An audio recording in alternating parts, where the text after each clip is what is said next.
by the time we're 35 years old, we've done so many things, so many times, that it becomes an unconscious habit. And 95% of who we are is really unconscious thoughts, automatic habits, emotional reactions, beliefs, perceptions, attitudes that function pretty much behind the scenes of our awareness.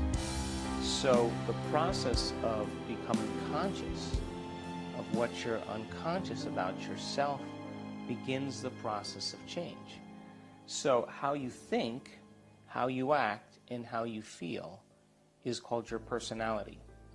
And your personality creates your personal reality. That's it. So if you wanted to create a new personal reality, you'd have to change your personality, which means you'd have to start thinking about what you've been thinking about and change it. Become aware of your automatic habits and behaviors and modify them. And then look at the emotions that you've experienced that keep you anchored to the past. And really look at them and decide, do these emotions really belong in my future? So when you begin to think differently, when you begin to act differently, you begin to feel differently, your life is going to change.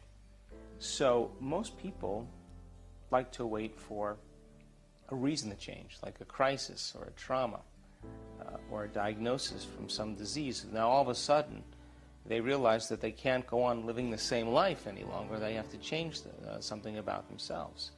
So I think that my message is, why wait for that trauma? That when you teach people that they can begin to create a better life for themselves and even improve their health and give them the tools on how to do it, it becomes more effective for everybody. You know, here's the key, is that we are already wired to do this. We're always in the process of creation if we're truly relaxed and beginning to think about what we want for ourselves in our lives. When we're living in stress and we're living in survival, then it's not a time to create. So getting people out of those survival states into more creative states allows them to do what we're innately wired to do. So the more elevated the emotion, the higher the frequency. The higher the frequency, the shorter amount of time it takes to manifest in a person's life. The more they're living in competition and struggle and suffering and guilt, it's a slower vibration of energy. So it's still producing a field, but the energetic field is slower, which means they're going to take more time in their life to create it. It may take 20 years, it may take 50 years. Okay. But an elevated emotion tends to collapse time. Yeah. Okay. Before you open your eyes every morning, sit up and ask yourself this question. Who am I going to present to the world today? What is my greatest version, my greatest expression, my greatest ideal of myself that I could be today? And begin to become conscious of your unconscious thoughts. Notice them. Become aware of your automatic habits. Look at the emotions that you live by every single day. And the more conscious and familiar you become with them, the less unconscious you'll become. The word meditation means to become familiar with. And then sit down and decide what thoughts you do want to empower and fire and wire in your brain. What behaviors you do want to demonstrate and rehearse them in your mind.